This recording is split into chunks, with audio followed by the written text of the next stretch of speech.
Okay, so welcome back. Um, Now, obviously, you can see the advantage of this system, beam steering, incredible bandwidth, but also the problem. It's it's not low profile, it's pretty thick. So then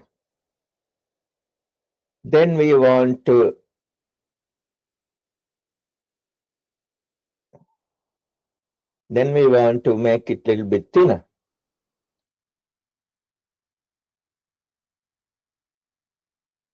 Instead of these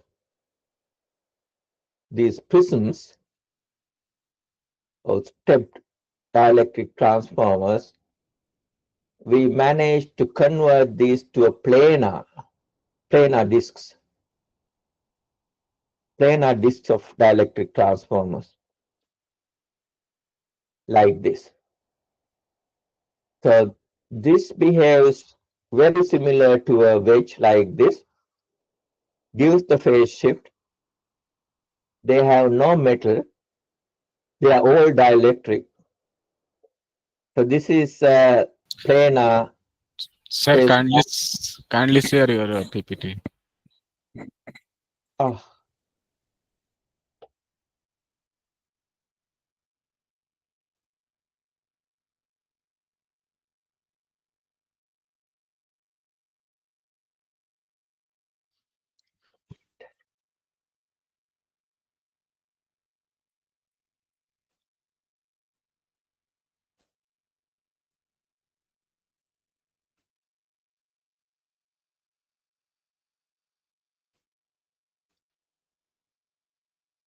right. So because of the bulkiness of these step dielectric phase transformers or simply wedges, um, the next challenge was to make them planar, flat, thin disc, not a wedge. So that's what we did. Still, you need to get the phase shift, it's more or less the same phase shift, very wide band. So this is our planar dielectric phase transformer. Also, you can call it a metasurface. This produces a phase gradient as a linear phase progression. Same phase in the vertical direction, difference phase in the horizontal direction, the phase shift necessary. And this is done by, okay, this is the other one, other metasurface that has phase correction also, in addition to beam tilt. That's why it has a different pattern of holes. But so how did we achieve that? One is by changing the dielectric constant. You can see that there are different colors here. These dielectrics have different colors, right? That's because we use different dielectrics. And we 3D printed the slab with different dielectrics. And then we drilled the holes to reduce the effective dielectric constant in each cell to get the necessary phase shift in the each cell. And then we used it with another horn, again a very similar rotation system made by Department of Defense. So with this also we got the beam steering range of plus or minus 54 degrees in theta, with even less scan loss of maximum.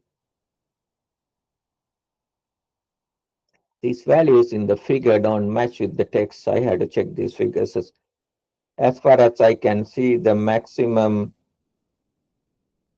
yeah, in most cases, maximum scan loss was about 2.2 dB.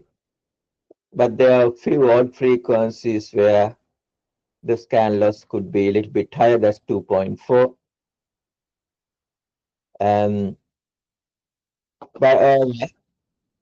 But again, a very large frequency band from 30 to 40 gigahertz. That is 29% bandwidth. So that's not as good as the previous one in terms of bandwidth, but in terms of the profile, the total height, etc. This is still very good. So we published this also in nitrovinyl transactions. So we can get you can make unit cells out of total dielectric, or you can make them like printed PCB, like in the first example, or you can use hybrid printed patches and holes in the second example. Now this is another way to get the phase shift for near field phase transformation. This is using metal only. And you can see the nature of these cells. This is a metal sheet, aluminium or stainless steel. And each metasurface has 4 layers of this. So this is actually 2 metasurfaces. The top 4 discs form the upper metasurface, and the bottom 4 discs make the lower metasurface. You can make them very thin and very light, and there's no dielectric, so it can be made very cheaply. Sometimes we use laser machining to make these holes, make the slots. And you can see the slots have some sort of a cross shape, or the Jerusalem cross shape. And in this case, the base antenna is a horn antenna that is 3D printed out of dielectric, and we put metal foil in the inner surface to metallize it, to guide the waves like a normal horn antenna. But by 3D printing, we can print it to any angle you want. So it's quite short horn. Unlike standard horns, you can see it's quite short. That way we could reduce the length h of the horn. But when you do that for a horn, you end up with more phase error. More phase error in the near field of the horn. So you need to correct the phase error and also tilt it using the first metasurface. So the lower metasurface does both phase correction and beam tilting. So the steering range, complete beam steering range in zenith, that is theta, is plus or minus 42 degrees. The bandwidth of these are not as good as all dielectric. It's in the range of 5.6 to 6.4%, depending on the frequency.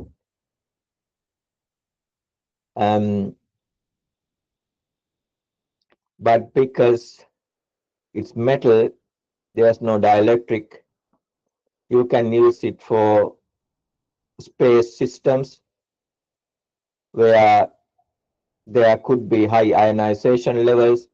Some dielectric cannot be used in space due to ionization. Only those space qualified dielectric can be used in space in higher orbits. And also because there could be other advantages like lightweight, low cost, etc., by using all metal metasurfaces.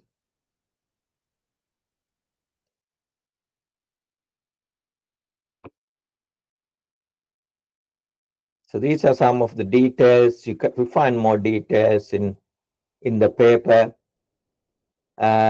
It's 0.3 millimeter thin G316 stainless steel sheet, and the slots were cut using laser cutting, laser machining.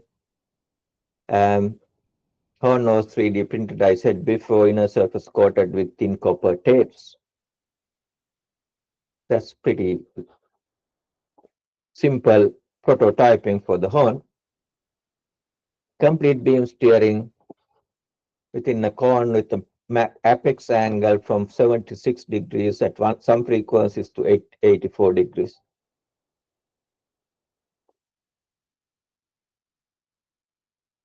So I think, yeah, like someone asked about the cells, right? If you look at the literature, you can find a lot of different cells, phase shifting cells.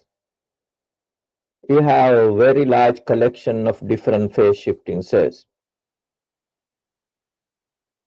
These are different types of all metal phase shifting cells, just all metal with no dielectric. And sometimes you can print these on a PCB, a thin PCB, if that is easier to prototype. We have done that too. Otherwise, if you just want to make it very light and low cost, you can just do it out of metal.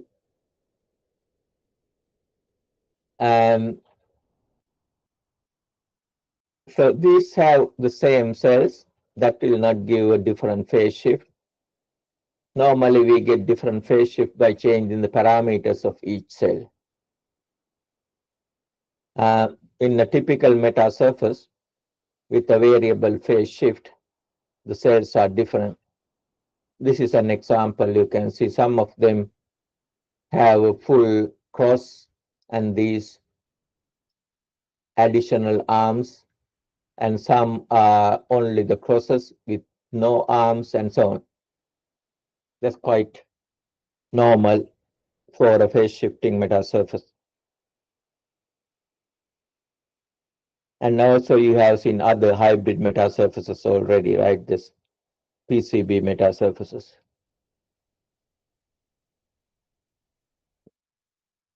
Okay, so all these metasurfaces and antennas are for either single frequency or for narrow band or wide band, one band, right? Single band. We have some metasurfaces designed for more than one band, the dual band metasurface. This is an example of a dual band unit cell of a dual band metasurface. The unit cell is this square, but when you tessellate it, connect with other unit cells, you can see the second pattern emerging. So this is for one frequency. This element works at one frequency, the other one works at another frequency. So you can get the phase shift you need using one cell at one frequency, the other cell at the other frequency. This is the paper we published in Electromagnetics Transactions in 2023. Actually, they chose this as a feature article in these transactions at that month, I think. So it's the feed is ground plane and the substrate and dual band patch antenna.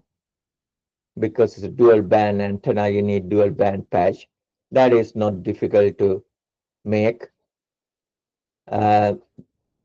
using like a microstrip patch. Then you have this surface, which is actually a sort of a PRS. So this is not just phase correction. First, we create a resonant cavity antenna, a dual band resonant cavity antenna. So this is a dual band PRS, it's a printed dual band PRS. This and that together create a dual band resonant cavity antenna. But it has phase errors. So the next layer, this layer, and in fact, so they are not printed, they're all metal. All of them are all metal sheet with slots. This layer is just for phase correction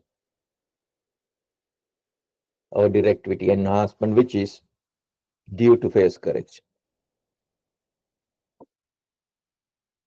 So these are some of the details about that. Field distribution in the lower band, upper band. After phase correction, you can see the uniform field distribution, nearly uniform phase distribution in both bands. This is the phase distribution numerically plotted along the surface in the lower band and the upper band. So you can see that phase error is quite mitigated, especially in this part where the field is maximum. And the directivity and gain. So directivity of the patch only is here in both bands, something like 7 dB also. And then when you put the PRS on top of it, directivity becomes this, the green curve, because of it's like a cavity, resonant cavity antenna. And then when you do the phase correction, then in the lower band, this is gain, as a lower band, this is, I think, directivity, and here directivity, and this is the gain, measured gain of the whole antenna in the lower band. This is the measured gain at the upper band. So you can make dual band antennas. You can correct their phases in both bands, but it's little hard because the cells are more complicated than single band.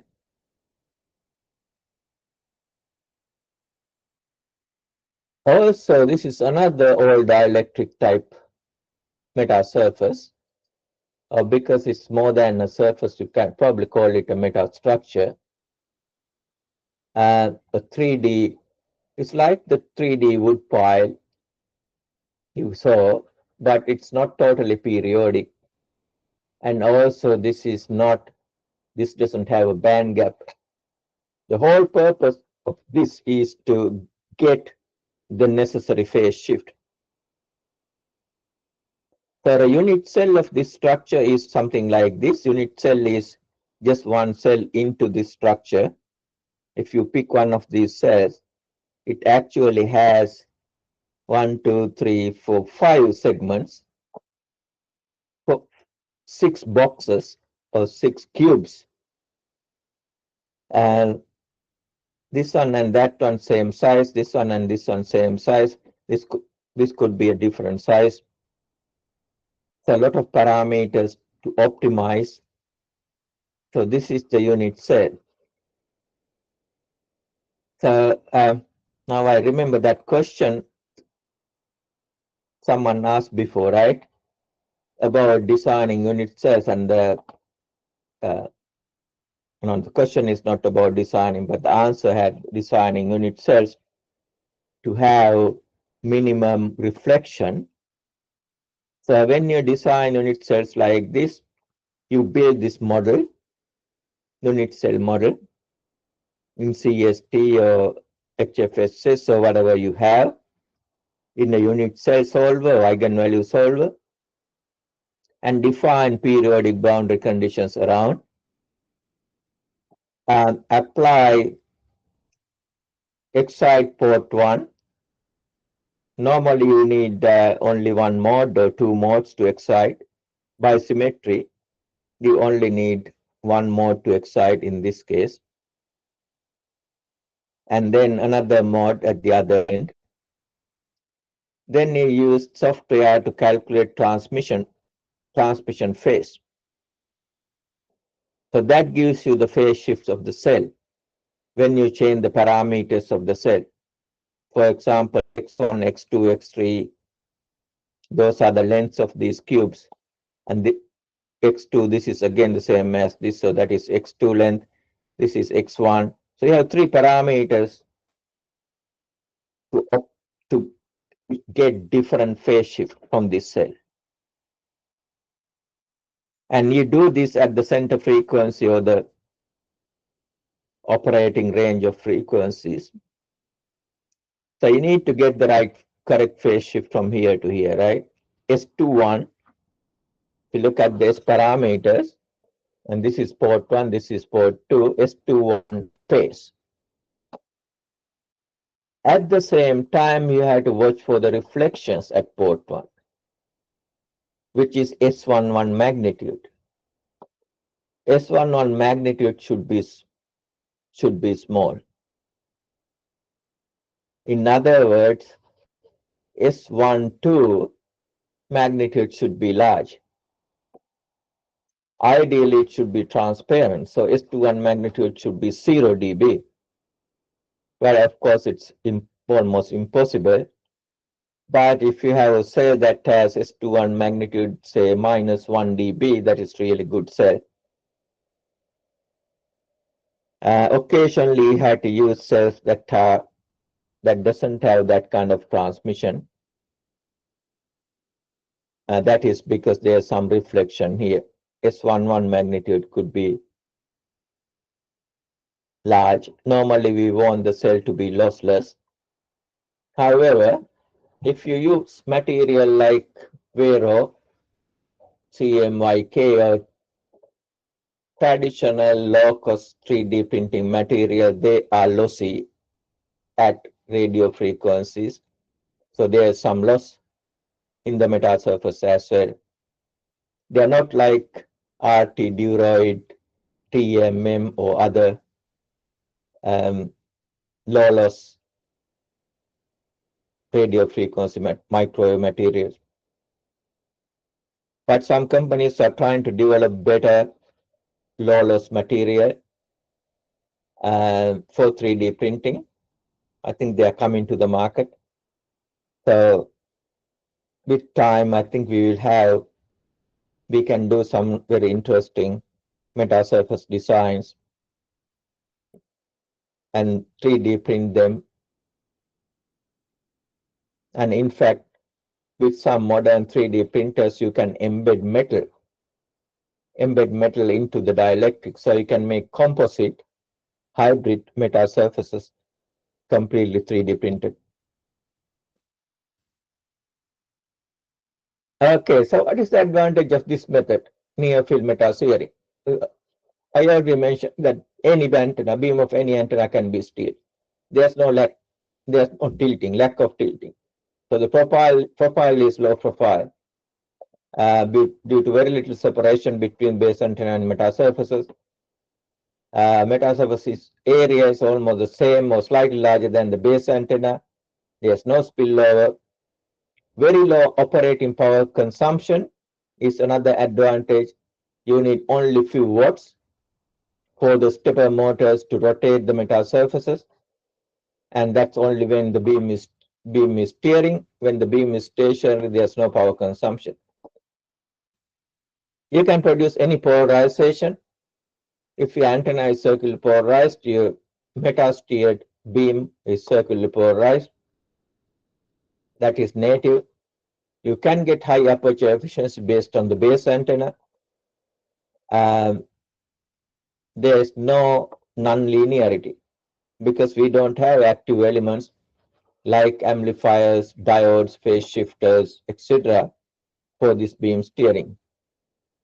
Therefore, there's no non-linearity, no intermodulation or intermodulation products caused by active components.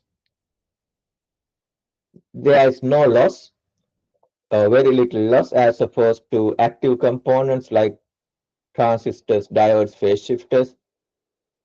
So the thermal management challenge are much less, almost nothing, due to high efficiency and low RF loss.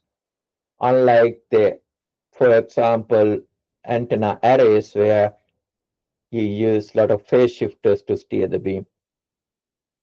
Due to the losses in phase shifters, loss means conversion of radio frequency energy to heat, right? And then heat management is an issue. So all this recent modern beautiful antenna arrays like Starlink terminal, etc. When they were designing them, the heat management, thermal management is a big challenge. Otherwise, you have too much heat created by your active components, and that could burn your circuit for the antenna. You can handle high power if you want. I will show you high power example, metasteering example. You can have very wide bandwidth if you want. You already seen example. There's no mechanical translation necessary. There's no mechanical tilting is not necessary. You don't need powerful motors or rotary joints. You don't need powerful motors. You don't need rotary joints because the base antenna is stationary. If the base antenna is tilting, like the dish antenna you saw, the reflector antenna you saw before, then you need a lot of flexible cables or rotary joints or both. The only thing is the beam's steering is slower, determined by the mechanical speed of the metasurface rotation. Therefore, inherence is slower than electronically steered antennas, but still fast enough for a lot of applications. So after we published the first paper, a lot of research groups started working on this, and they cited our paper. One of them is perhaps the world's best known university-based space antenna research group in University of California, Los Angeles. It's led by Professor Yaya Ramasamy. His group designed some of the very challenging antenna systems for NASA, JPL, etc.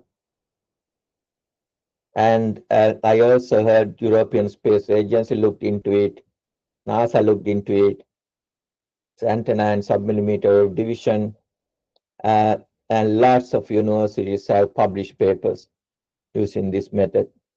Almost everywhere in the world, USA, Europe, Canada, Asia.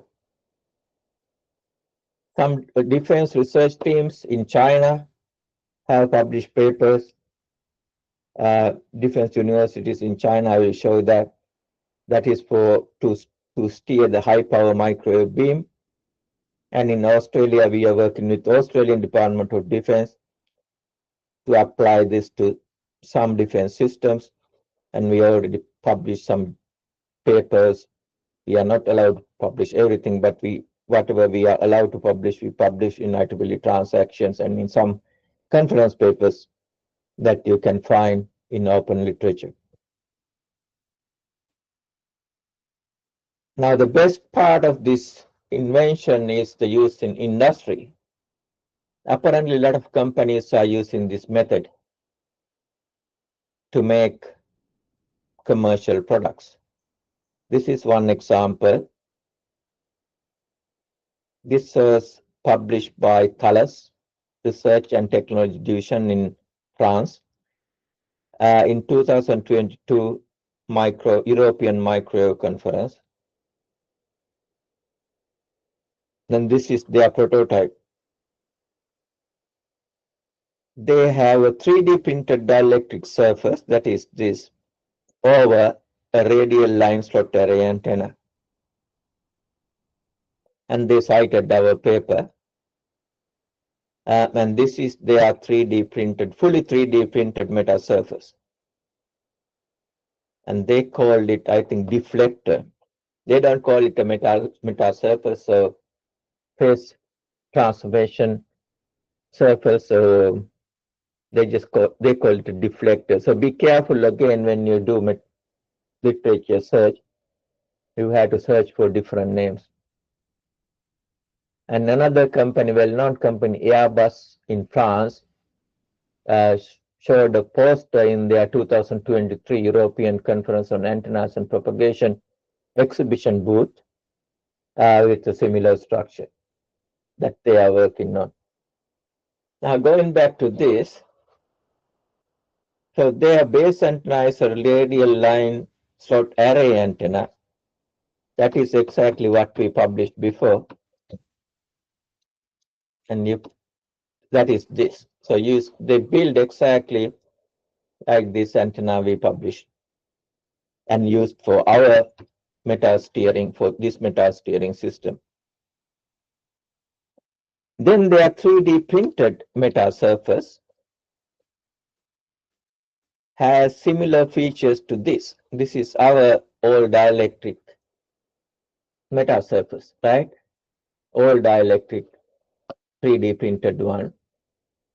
But we drilled holes to get variable phase shift depending on the location. So instead of drilling holes, what they did was they actually 3D printed columns, leaving the holes around. So they built this, they 3D printed and built the columns and leaving the air gap around.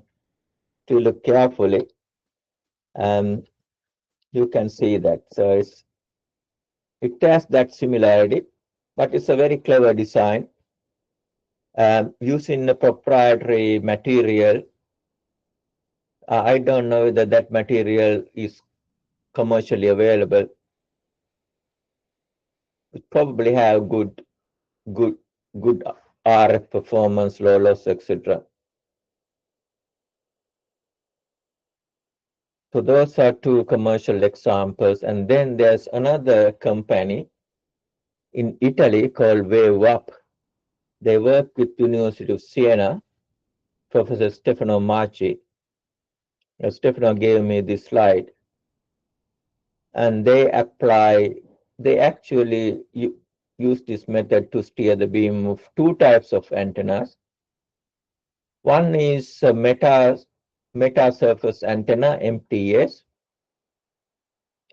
This metasurface is actually a metasurface antenna, radiating antenna, not a surface, not a phase shifting surface.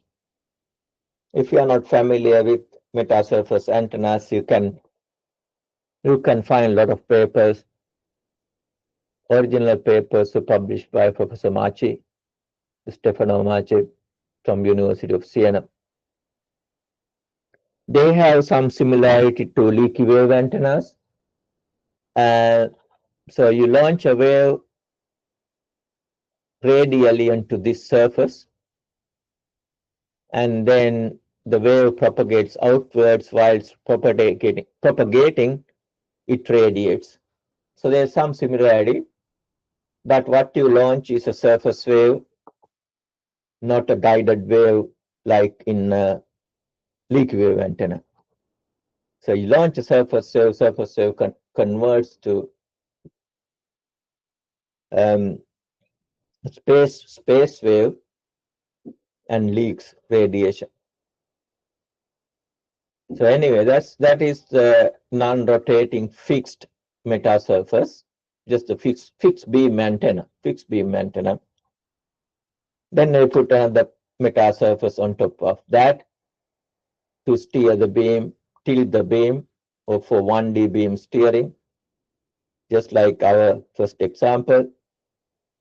And that has a linear phase gradient in this direction, phase shift changing, phase shift is uniform here, changing here, so the beam tilt in that plane.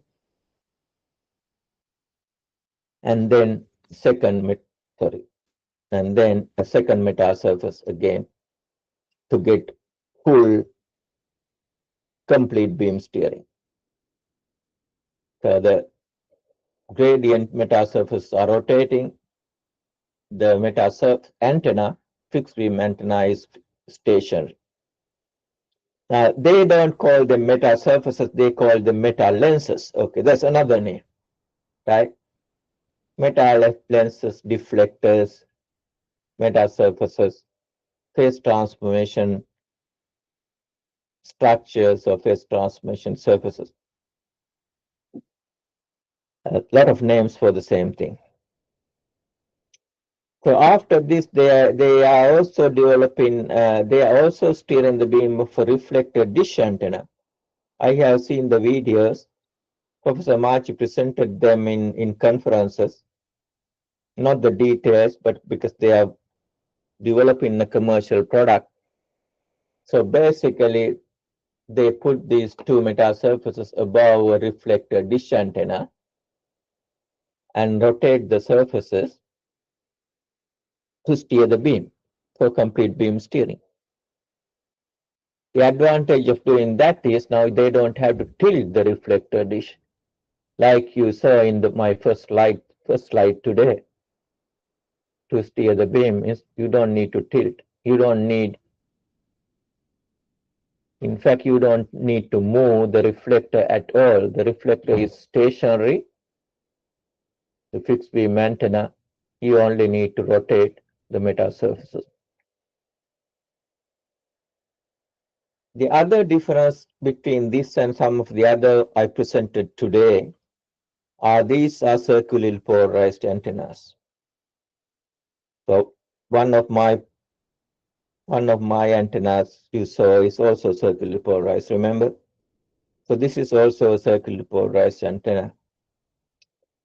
Now when the antenna is circularly polarized, actually there's another type of phase shifting cells you can use that work only for circularly polarized antennas. That works only for CP fields. The other phase shifting cells you saw today work with any polarization, linear or CP or elliptical or any polarization. But these cells, they use here, I don't have the details, but you can find some references. In fact, I can find some, I can show you some references. They work only for circularly polarized antennas. They're called rotation type. So to change the phase shift, you don't change the parameters of the cell, but you rotate the cell. That's why it's called rotation type. So suppose the fixed antenna is right-hand circular polarized. The first metasurface converts it to a left-hand circular polarized while adding extra shift. And then the next metasurface, the top one, converted it back to right-hand circular polarized. So these surfaces, the polarization, conversion of a polarization sense. If right hand is applied to the input, output becomes left and vice versa. So they are using that kind of phase shifting cells, and in fact, we are using them also in some projects now.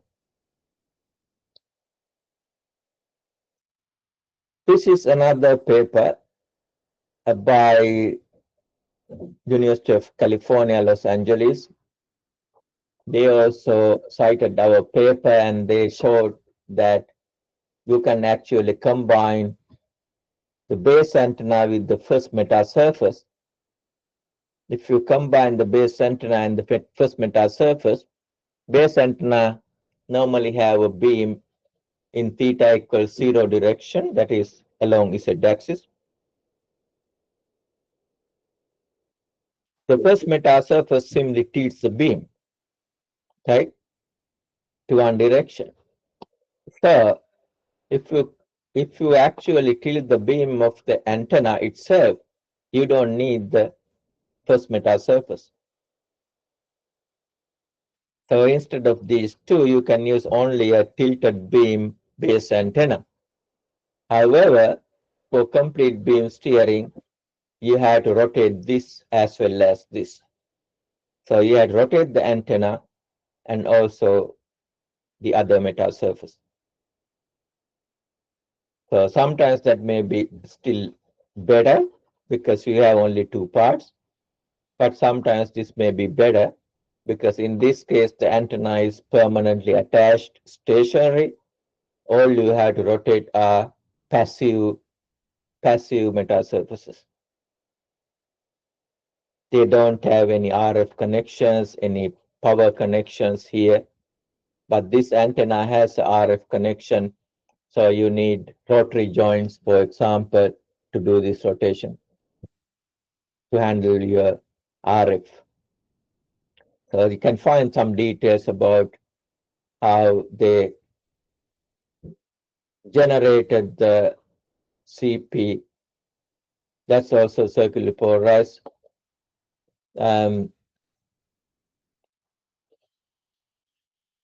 And how they propose to tilt. This is another paper from USA, from NADA. They had the DAD group. I think they are in University of Madison Wilkins. I forget exact university. I know him very well though. That's very similar Lunimeta type implementation. We designed this long time ago. We did not publish, but these groups published before us, so we never published our work. But again, just like their base antenna is a leaky wave antenna, holographic antenna, that is very similar to the metasurface antenna. Stefano Marchi and Siena group call it metasurface antennas. Other people call them holographic antennas, but they have similar characteristics. C1 Piper also published a paper about holographic with similar operating principle. And then the metasurfaces. This is the flat prism or the metasurface, giving the phase shift. You can see that their unit cells are hexagonal. So unit cells don't have to be on a rectangular grid. You could have them in a hexagonal grid. So that's also IEEE transactions paper.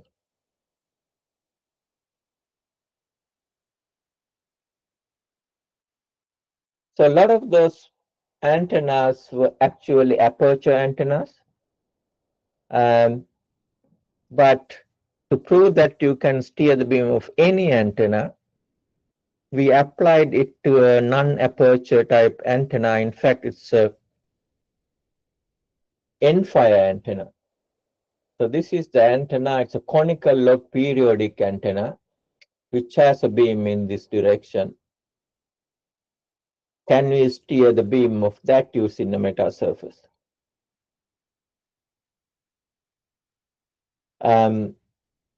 So first we did the phase correction, that this is that, and then we apply beam steering metasurfaces.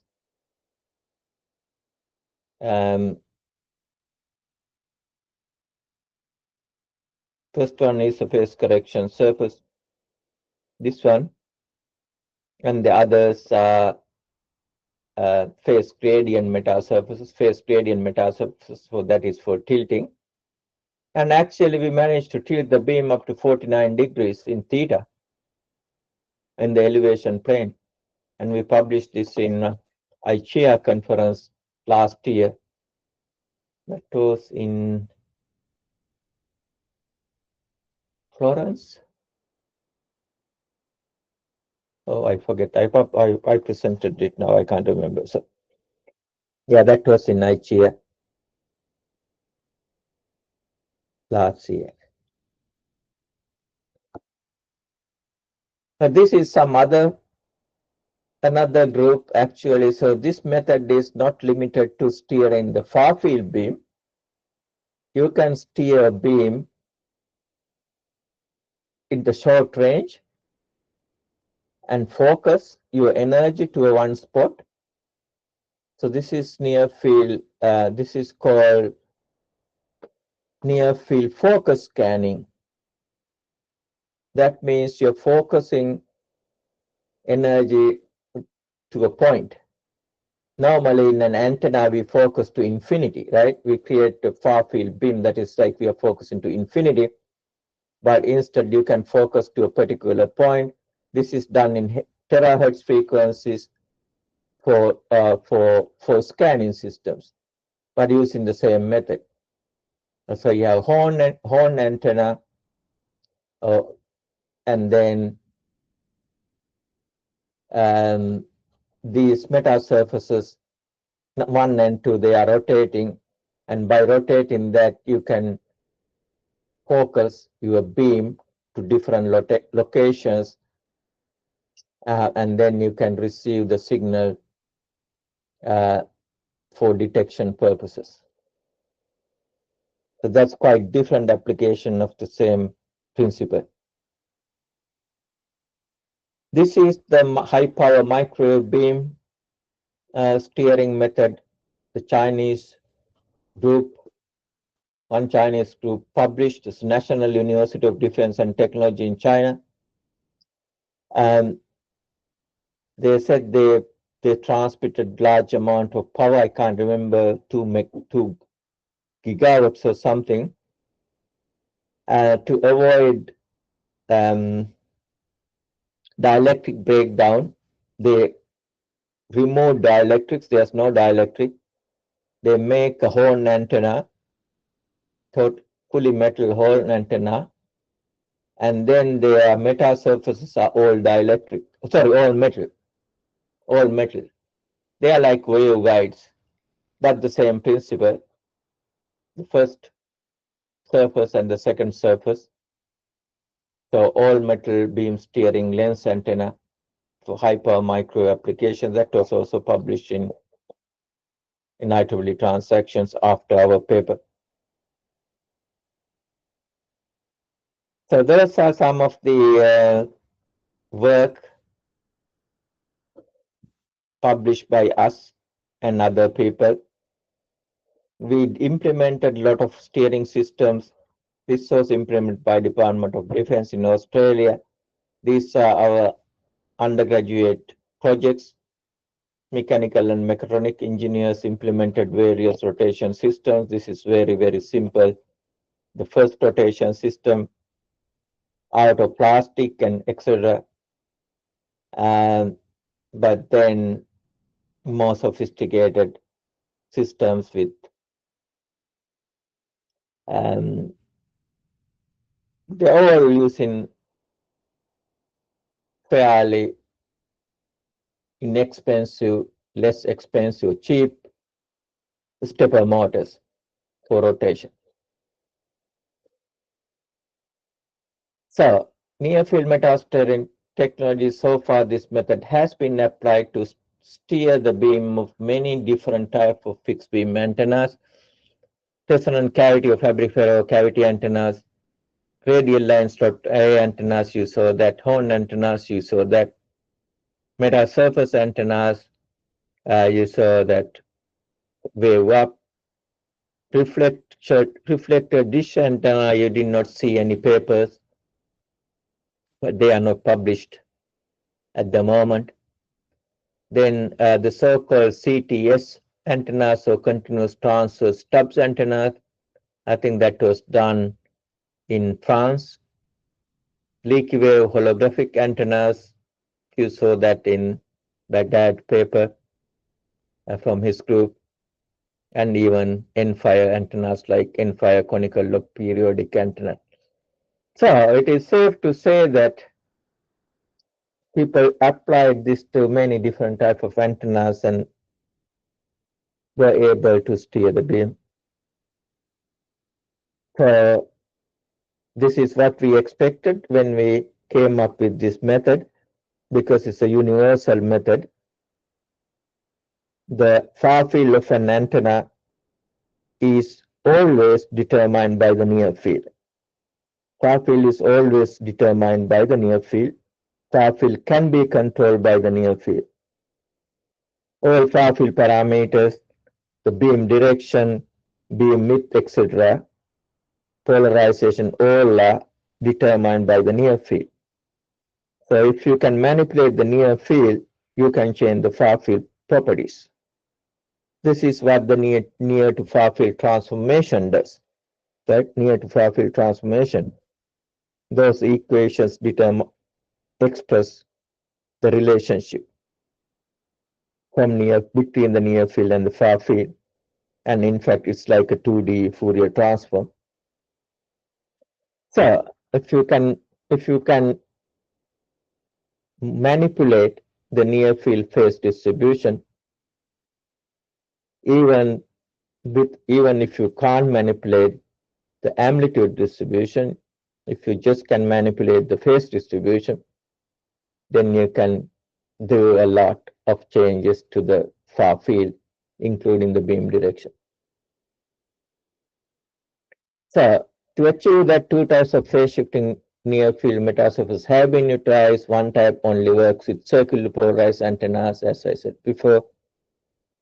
And other type that you have seen works with any type of polarization. And a lot of other names are used for these purposes, these surfaces, including meta lenses, deflectors, fat lenses, and probably some people will invent more names to that, refractors, etc., etc. So if you want to find what has been published, again, you need to do a very good literature search with multiple keywords when you search for papers.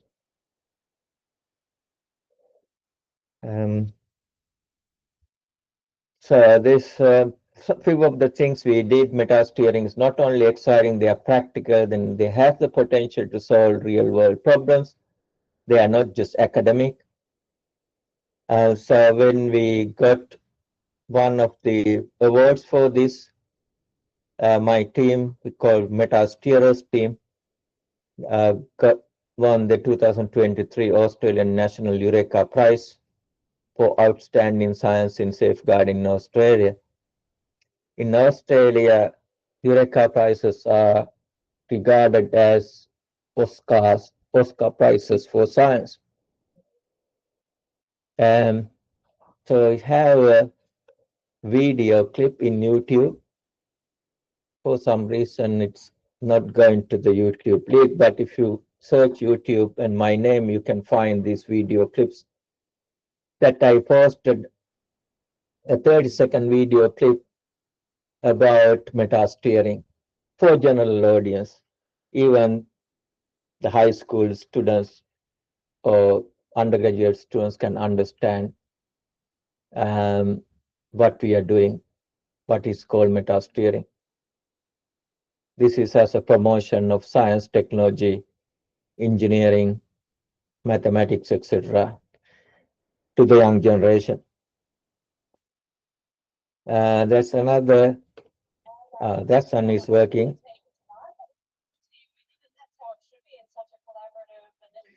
That's the minister, assistant minister for defense in Australia. And I'm getting the prize, the Eureka prizes. I believe that's also in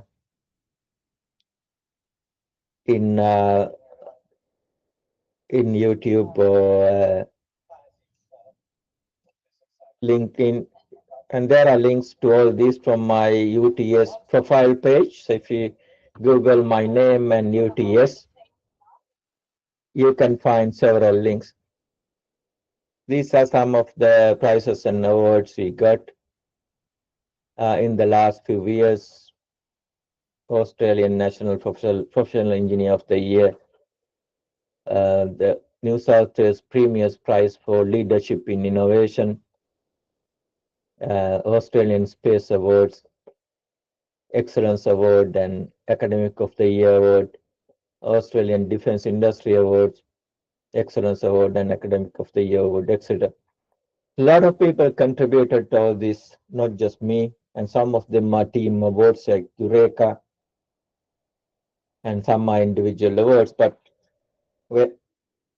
all of them, to all of them, there's a lot of contribution from my PhD students, postdocs, research associates, collaborators, overseas collaborators, industry collaborators, and so on.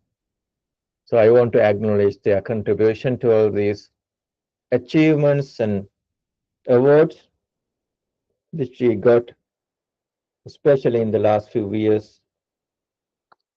And with that note, I think I will stop the formal part of the lectures.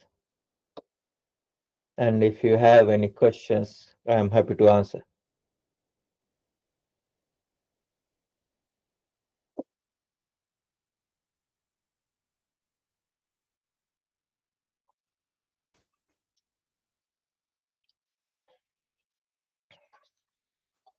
Any questions?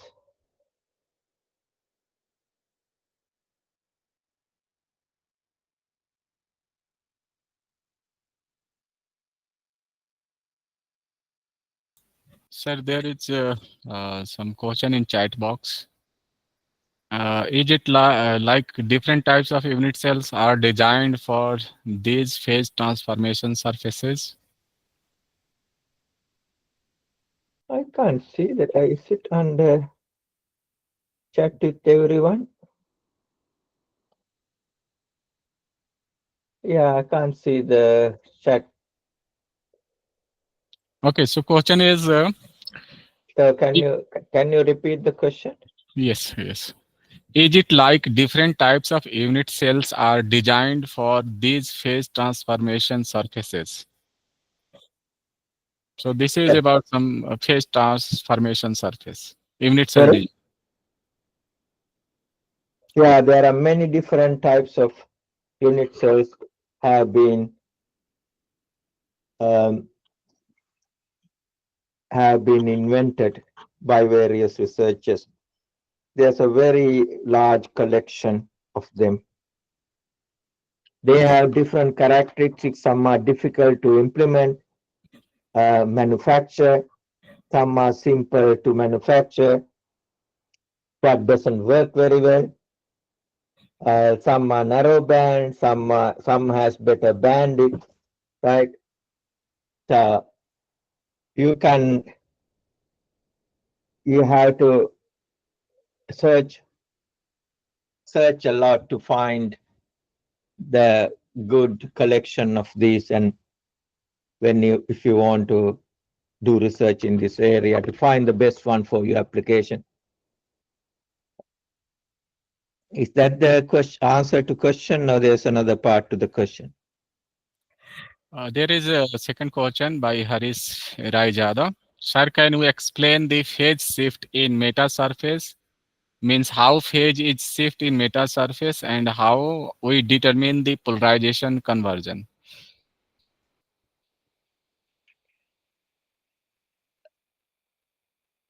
Okay, so how the phase shift happens is because of the internal configuration of the cell. Um,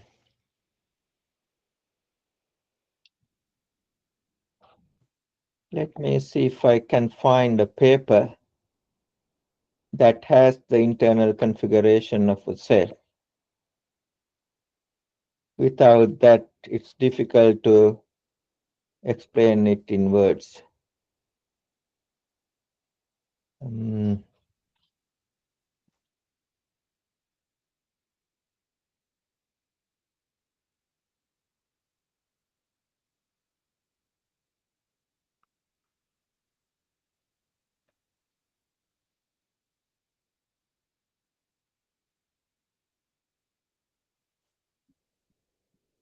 okay, I had to dig up my um,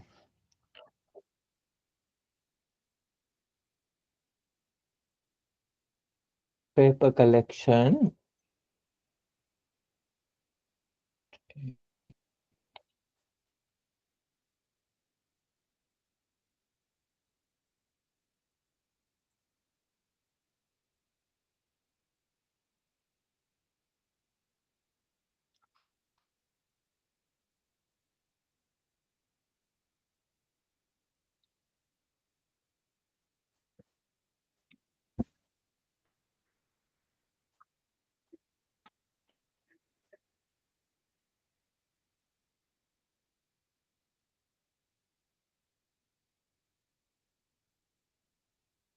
Okay, maybe this one is good enough.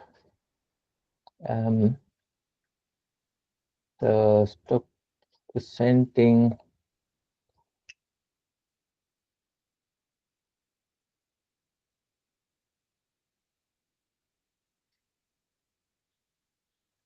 That's our original paper. Okay, and these are the cells, right? This is the one you saw before. This this is the top view of the cell. If you look at the actual configuration, is more like this cross-sectional view, because this is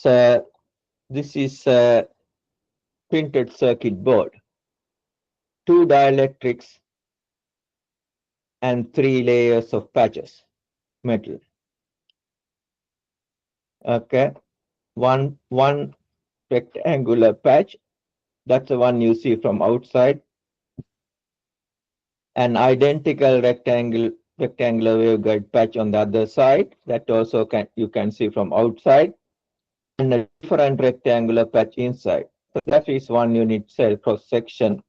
Looking from above, it looks like this. So how do you get different phase shift? So this is the input field, incident near field, and this is the output field.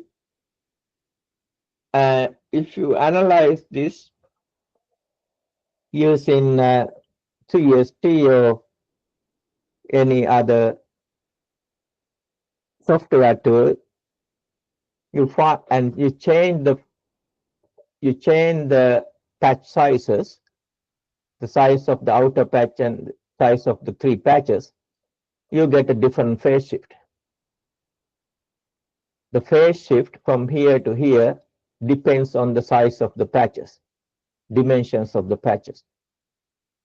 So this unit cell has a different phase shift, this has a different phase shift. This has more phase shift and it decreases the phase shift up to here. And when you don't have patches at all, that is bare dielectric, that has a certain phase shift, right? So that is how you change the phase shift. The physics is by embedding metal in the dielectric. Embedding metal parts, in this case printed patches, in the dielectric. Some of the newer cells, we use 3 dielectrics and 4 lot of metal patches.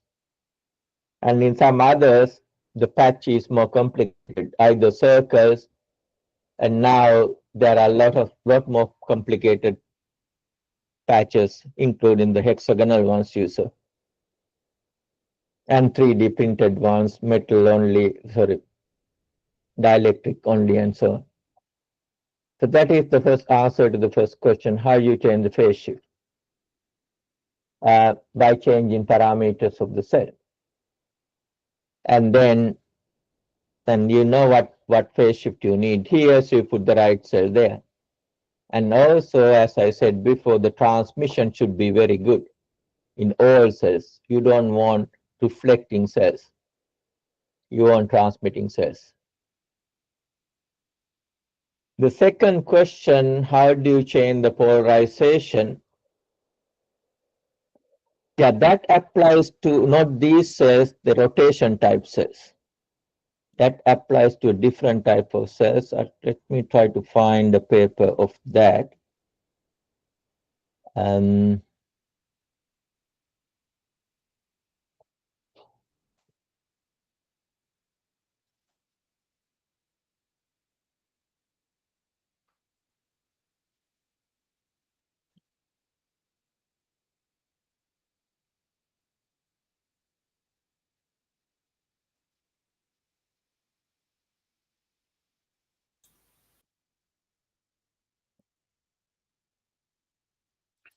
Sir, you are not audible.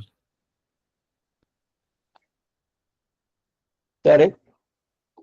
Okay, now it's okay. Yeah, I had to dig up a little bit because I did not publish this although we are working on that. Um,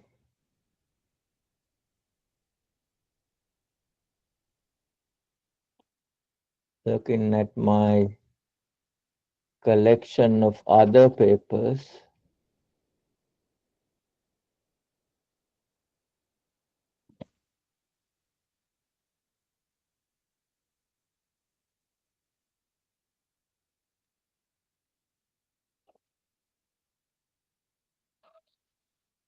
Maybe this.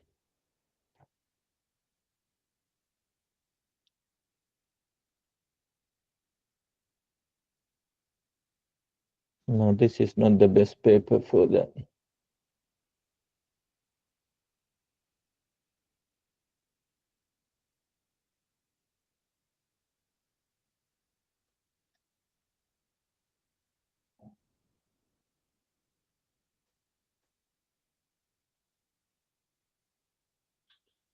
That is not the best paper. Let me see if I got some other.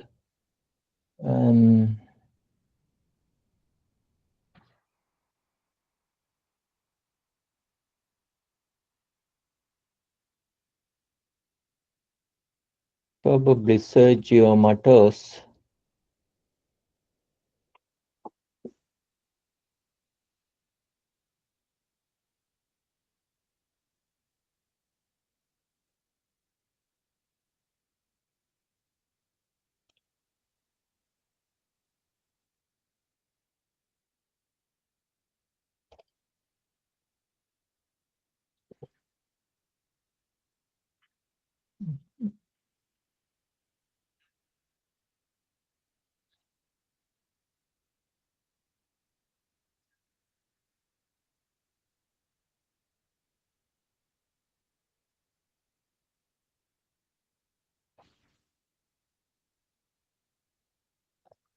Oh, this should be good. Hmm?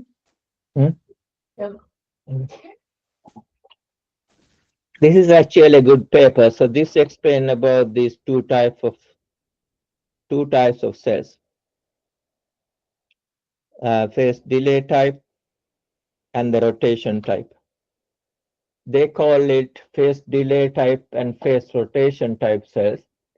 I wouldn't call these phase rotation cells because your phase is not rotating, its cell is rotating. So, but these are rotation type cells.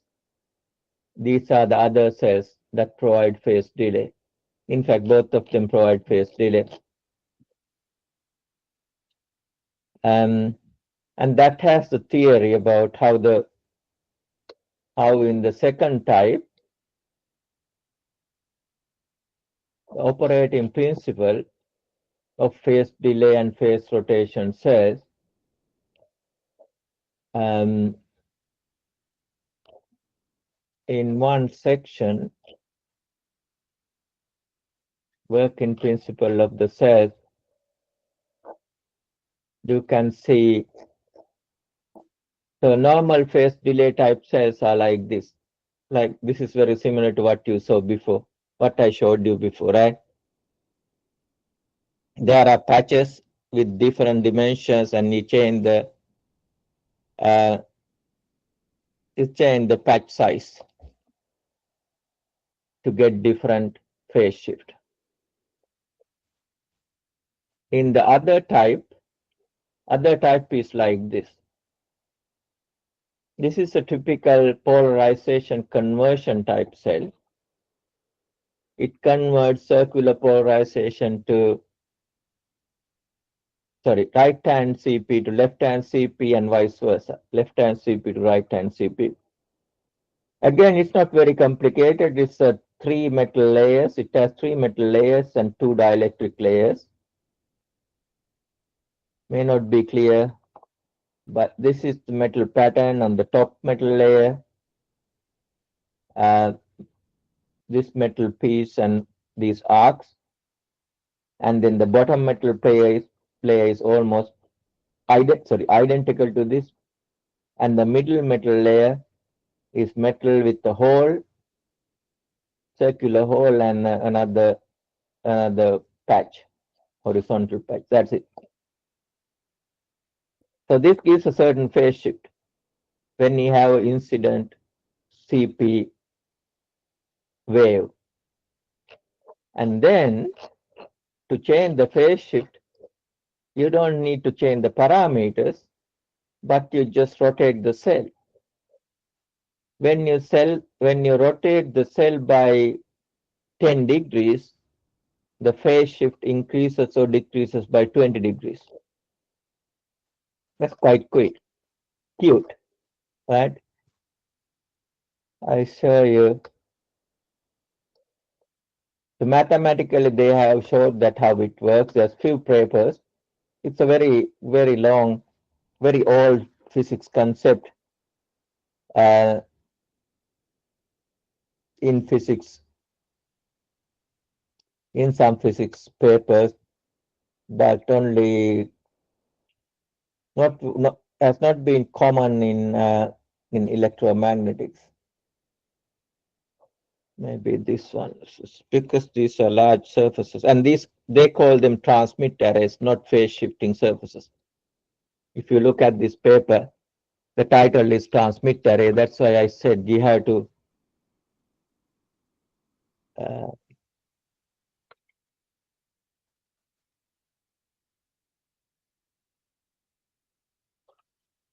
search with different keywords. That's another name for this kind of surfaces, transmit array. Can you see this configuration? So there are lots of cells, but they are rotated by different angles. They are identical cells, but rotated by different angles to get different phase shifts. The other type, they have different dimensions. The patch size are different. So these cells work with linear polarized and circular polarized waves, but this one works only for circular polarized waves.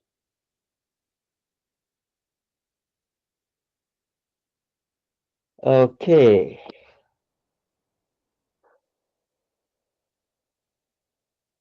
Any other questions?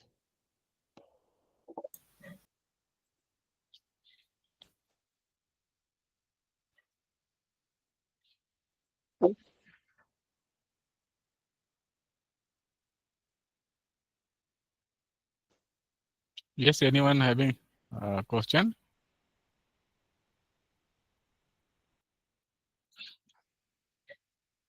Okay, so I think there is no more question. So I request Saurabh to start the next process of this course. Right.